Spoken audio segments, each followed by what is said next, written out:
Yeah, they definitely feel in control, honestly, right now. Blacklist, though, still has 2 possible picks up their sleeve.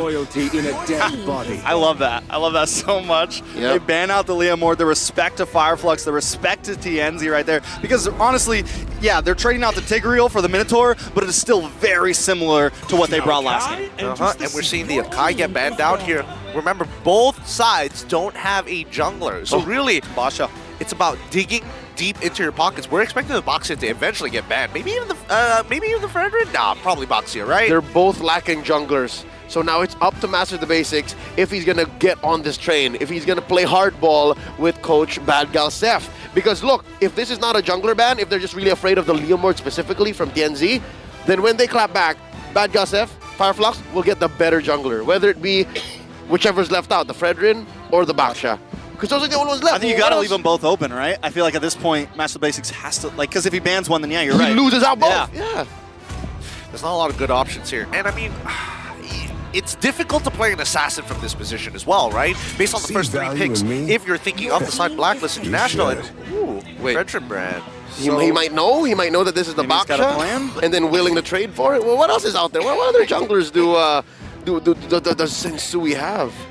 Are we missing something? Because there's the Martis already banned out. Yeah. Martis, Sakai, Fredrin. With the Basha picked up, not a whole lot of utility left overall. The Joy's been banned. Looking at the pool. I mean, personally for me, I would have expected the Boxia ban out to leave Fredrin and then play something like Hellcurt, something that's not purple buff dependent, but at the same time, you could like kind of really disrupt your opponent, right? Fanny's out. Even you can go dig deep. Tier 3. I'd say Fredrin, Fanny, Akai already out. Martis and Baksha. Good second choices, but no, wait. Oh, they're going to give up? You can have the Baksha, they're saying. What is TNZ's plan? Yeah, what? Piquito. Okay. Piquito gets locked in. Blacklist International. TNZ goes like assassin here, Yeah, you think? between them, it's TNZ who's more willing to go assassins.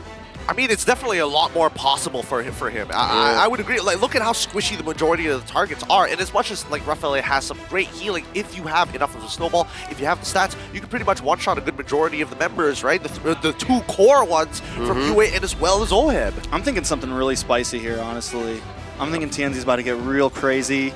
Maybe If like this is the predicted Baksha, right? I mean, yeah, if Blacklist picks up the Basha here, then Fireflux, I think high chance of assassin. Priestess of Primal Lightning. Wait, what? Jungle The Pack? hunter of all the evil No gods. way. We Jungle haven't Pack? seen this in so long.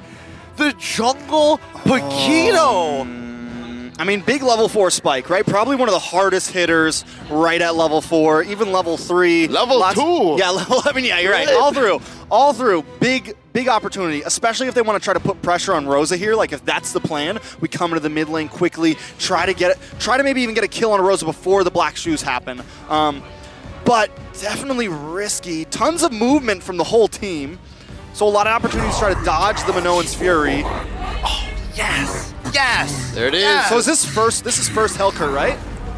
Nope. There was a it's- Hellcurt with See You Soon when Yes. they got their game against AP Bren. That's why it's a 0% win rate, 2% pick rate overall. And it's important to note, Hellcurt, that silence is going to be game-changing, especially when you turn off the lights. With the Minotaur just hanging out in the back. Imagine giant Minotaur just jumping out of the dark at you. Oh!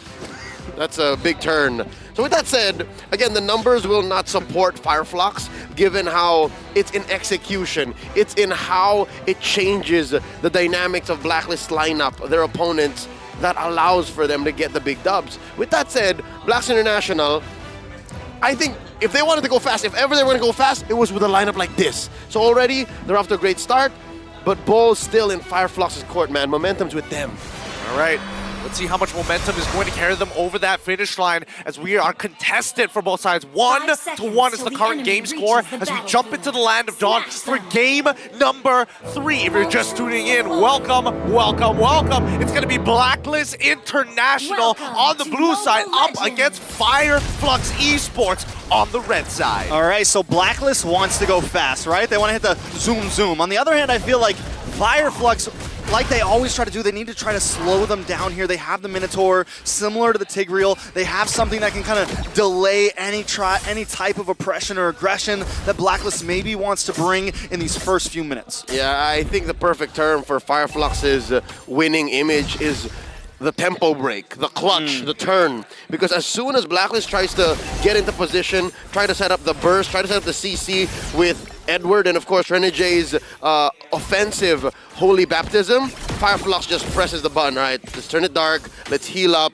let's clap back, let's put you up into the air, trampoline with the Minoan Fury, and you go from there. Looking at our emblem game so far, you see that it's the Assassin on the Hellcurt, and Assassin also on Sensui, while they're both rocking the Lethal Ignition. So there's a solid amount of burst coming in from these Assassin and Fighter type junglers. Again, they're borderline utility. They're borderline just for their kit alone or mobility. I mean, the Knockout Strike, the Dark Knight Falls, both of them really useful abilities, especially when paired together with some of the small strategies that you can actually go when it comes down to, hey, lock somebody down, don't worry, Edward can easily follow up with that. Or maybe Yue can even take a huge ultimate like the Minoan Fury. Well, is there an argument for him to take the Dark Knight Falls as well? I mean, if we're blind, we're both blind. Imagine just both teams popping at the same time. Yeah, no, Lights out, baby. That just almost confirms a disengage, right? And if you're Blacklist and you need a disengage at that moment, it's good, but just the same, you want to go fast. Why would you do that? I mean, well, I would only assume when it comes down to these neutrals, right, and you're worried about Apex 47, and he just doesn't show face. Here we go. Speaking of the Dark Knight Falls, there it goes. TNZ trying to zone away Yue, but still Blacklist holds down on this turtle pit. We're going to see some rotations up from Alien here. Rosa waiting for a moment to maybe come in. TNZ going to clear this minion. I'm ready for that flicker, but Edward is ready for it too. Looks like Fireflux is going to back off on this one. All right. Double lane for Oheb, and of course a turtle for Sensui. It's a big win for Black. I mean, Fireflux conceded that. They didn't want to have anything to do with it. Apex 47 wasn't level 4, and Yue just stole his ult and can use it while the Minotaur could not. It's one of the few small situations where it's like, it's not bad, it's pretty good. Yep, and I think that is the jackpot. If you're looking at ults for Yue to steal, I'd say number 1 would still be Minoan Fury. Second would be the penalty zone, and then maybe Dark Knight Falls. As we continue to move on in this game, right, we're waiting for Blacklist International. Like, what's the game plan here, right? How exactly are they going to start developing a lead for maybe even Sensui? Oh, God. Speaking of game plans, Fireflux wants to try to maybe push it here, but Sensui is onto them. All hanging out in the tri-bush. Fireflux not scared at all. Yeah, no. For Blacklist, what you want to do is, again, go fast, farm up, clear, and then convert. If you can get a pick-off, yes, because your lineup goes much, much faster in that direction. And it'll happen much better when Oheb is ready. Looking at the item game so far, he is up again against Sunshine 200 Gold. So that's where you see the fruits of his labor being a double lane farmer. And close call. Rosa cannot black shoes, by the way. Only did it because it was a clear call, but from there, what Fireflux wants to do is turn on these major objectives. Turn when they have the Minoan Fury. Turn when they have Dark Knight Falls. Ooh, a lot of damage. TNZ forced to use Dark Knight Falls just to try to get away. Rosa there to help. Let's take a look at this duo hero statistic. Lilia and Terizla, 55.8% rate. Good numbers. Very, very good numbers. Again, both of these heroes now becoming... I mean, I'm very happy that Terizla is as meta as it is now when it used to be absolutely untouched. But even for Lilia, right, there's some great arguments for her now to be even more effective compared to previously where everyone was like, it's Novaria or nothing. Yeah, no. Especially in the age of Faramis Valentina, that just... instantly, the fact that those two heroes are in your draft defines what your team fights look like. Lilia has become a breakout star, only, again, maybe second to Tigreal. As this game progresses, right, one of the few interactions that is good to see that Sensui is abusing is that knockout strike. Every single time he's using it against TNZ, yes, he gets silenced, but he's also creating space to force TNZ to make a decision. You either jump at me or you jump out. There is no in-between. There is no time to decide. I guess there is a third option. I jump you. There will come a point wherein even TNZ will not be ready, given that his kit is very committal. He can use his dash to disengage, but from then on, the rest of Fireflux have to respond. The rest of Fireflux have to be ready to protect TNZ because, again, the reason why Hellcurt is a very specific kind of hero is his disengage is almost abysmal. You need to use his ult to save him. Waiting for the rotation back. I like that, but Renegay with a defensive Holy Baptism there. Oheb able to get back to safety. I like the trap they laid there, but a little ill executed. There you go. That's what I was talking about, right? The fact that you're going to have to use one of your big ticket skills if in case the engage doesn't work out. Ooh, now they're going for Sunshine. Sunshine able to kite back, though. Reapply some damage on Edward. Terrify does land on Rosa. There goes Minoan's Fury. A lot of damage on Edward. Ow. Face full of torn apart memories, and Edward goes down. Sunshine picking up the kill, getting first blood. Oh, it's definitely one of those moments where I thought I was going to cast the curse it for sure, right? TNZ ends up whiffing the initial dash, so they didn't get enough of a silence for the follow-up to actually make it count. And the Holy Baptism comes out, and at that point, it's too late, right? He didn't bother using the Deadly Stingers. There's just no time to do so. If it was, you know, on a tight, since the window is so tight, it could have been killed. But here we go. TNZ looking for UA. Alien helps him out with a supportive penalty zone. Sensui wants to lock on Alien, though. Wait, no, gonna switch over to the mid side. Doesn't want to take too much damage. At this point, they're just covering all bases. Fireflux are overloading Blacklist senses. Again, when you're afraid of the dark and you don't know what's in a certain bush, and there's real damage getting packed into the cores of Fireflux this early on, under 7 minutes, then you are going to buckle. Blacklist now going to lose some presence here in this bottom lane, allowing for this next turtle to be as close to 50-50, the last turtle, and they even have time to help TNZ get space to get his orange, and then they fight, they engage. All right, now Fireflux for the first time wanting to fight for this turtle.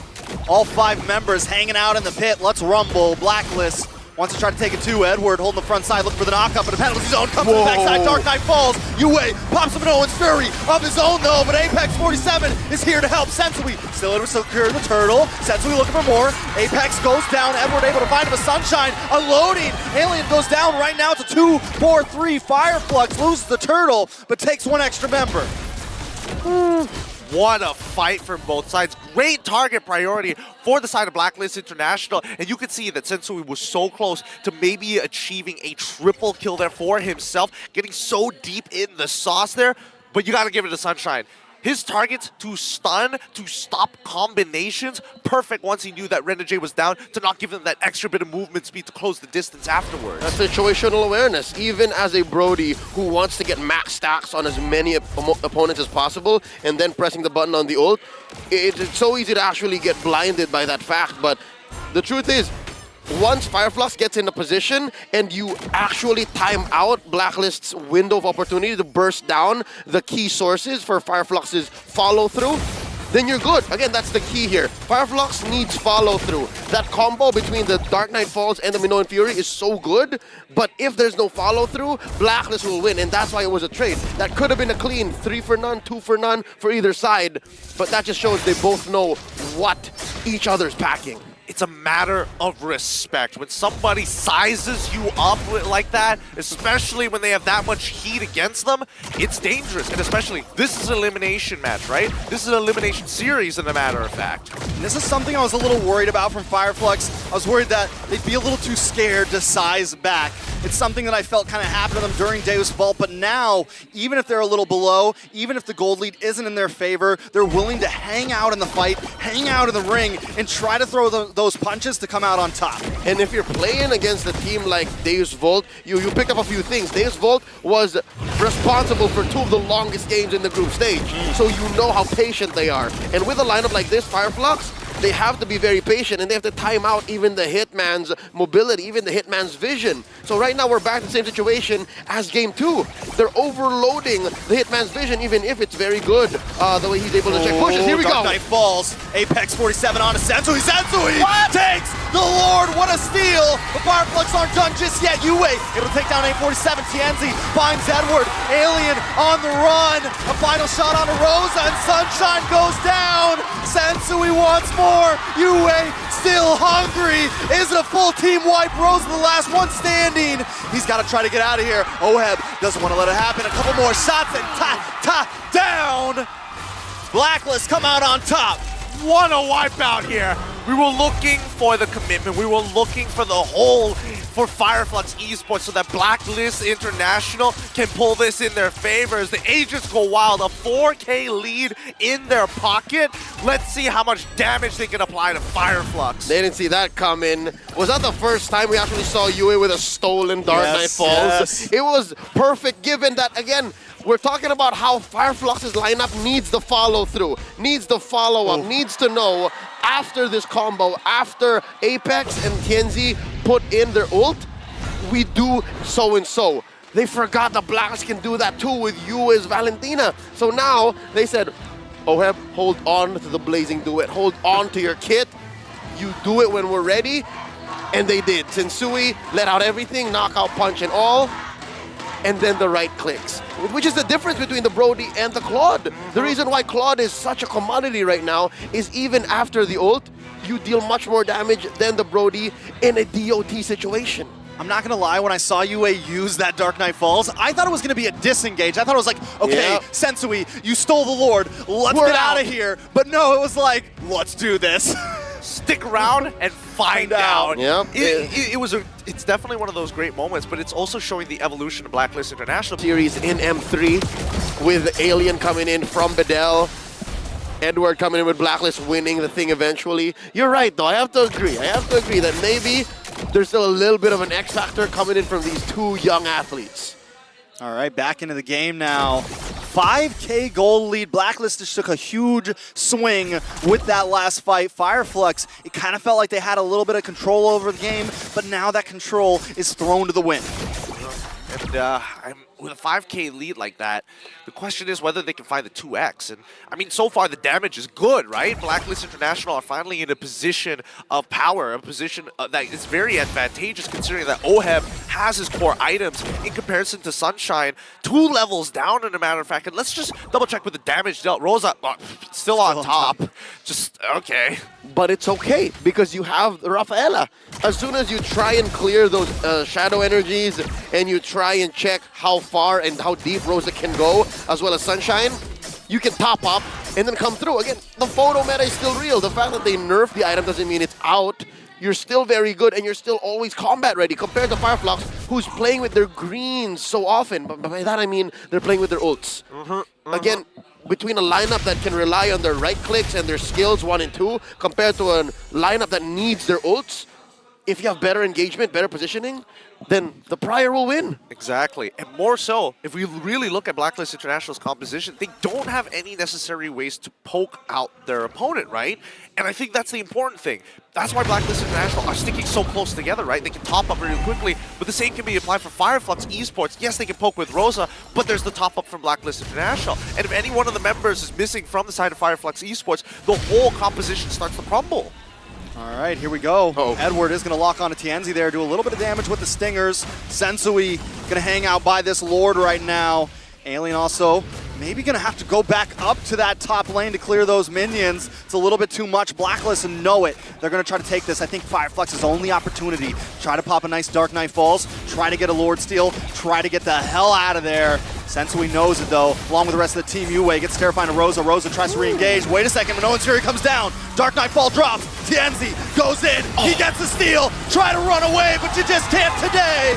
Renny J goes down, but they've taken 2 along with him. Next could be Sunshine. Sunshine on the run, and that is it.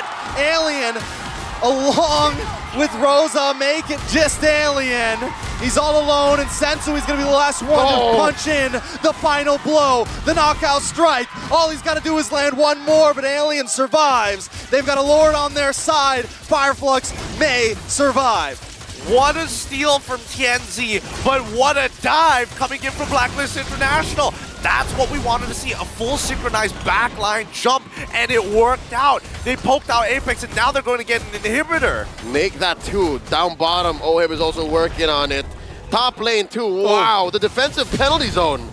Nice penalty zone. Tienzi is back up. Minoan's Fury does come out. Edward on the run. Sensui gonna go down. Sunshine able to pick him up. Tienzi still on the chase, able to flicker in. Look for Yue. Gets terrified or decides to actually just back off. Apex 47 trying to force him out of their hometown. Rosa coming from the side lane. Fireflux finally reclaiming some of their land. Wow. Again, Fireflux showing us that even if we know we're down on firepower, we can do something very specific, and that is confirm objectives. Oh, Interesting. That wave was left. Oh no, the housekeeping was not done and the mold is set in, breaking the last inhibitor. Now, I mean, you gotta admit, this has got to be a pretty good situation for Blacklist International. Now, regardless of the gold lead, now they can do the Lord Dance, and more so, they can really drag it out. Now, with a situation like that, OHEB read into it and said, you know what? The waves are on our side. The waves are our friends. I'm going to build a Wind Talker. Yes, that's the Wind Talker. And just straight up attack the waves when it's a go. Because look, a minute from now, Lord's gonna spawn. Best believe, Blacklist is gonna pressure that long lane, make this Lord Dance more perilous for Fireflux to answer for, and then they can slowly but surely get into another winning position. They're gonna force a response from Fireflux, wherein Fireflux might not be completely ready. Well, let's find out whether that's going to be the case, right? Damage dealt. Uwe is catching up fast to Rosa. Rosa's got to be careful. So far, so good, but I feel like if Fireflux wants to have any semblance of bouncing back, it's figuring out a way to punish OHEB and Renegade collectively, right? Because Edward so far has been peeling unbelievably for the team, and he might not necessarily be the one that you want to take down. I think step number one is to bait out a Purify. The fact that Blacklist International now respect the very little but very potent CC that Fireflux is presenting means they're on to something. So if Blacklist can pop one Purify and then Fireflux can wait that out, then maybe Fireflux can bounce back. That's where they start. And Tienzi keeps walking into those punches. Sensui always ready for him. This Lord, I mean, if Blacklist gets this, I think it's GG's unless Fireflux pulls something off incredible. Tienzi's going to be forced to try to go for the steal again. Does he want to maybe try to take somebody out, though? Do they maybe just want to make this the last fight instead of just the Lord steal? It's definitely going to be tough, and there's a lot of things they got to answer here in a small amount of time. Nope, that's a full-on reset. Sensui overextending that Lord Dance, and we're back. Blacklist doing so well to clean up these bushes. Yeah, they can do this all day, and now they're going to blitz it down, right? This is going to be a no contest for the side. Oh, wait. Tienzi's maybe going to go for it here. No. Okay. Pull back, pull back, pull back. Yeah, I think it's fine, right? Because their high ground defense, as long as they got Rosa, is pretty okay overall. But Gideon, that's the only thing they have. That's the only real semblance of wave clear. So on a scale of nothing to this is great, they're closer to nothing. It's just Rosa. Let's see as they start walking up to the base. All right, Lord encroaching, Sensui taking the top side, nice knock-up. Edward able to secure it on Alien. Alien pops penalty zone, able to flicker away. Sunshine still chipping away at this Lord. Sensui looking for an angle. Alien getting brought low, knocked up. Apex 47 with no one's fury, but OHEB chips him down quick. UA with no one's fury of his own. Is a full team wipe, and now nothing but the base stands. Blacklist International able to take game number 3. Nicely done, pushing it to a 2-1 so far. Pretty hot stuff coming in from Blacklist International. This is Blacklist International's way of attacking and confirming a victory slowly and steadily. This is closer to shades of Game 1, and I think they figured out. They figured out how to quell Fireflux's aggression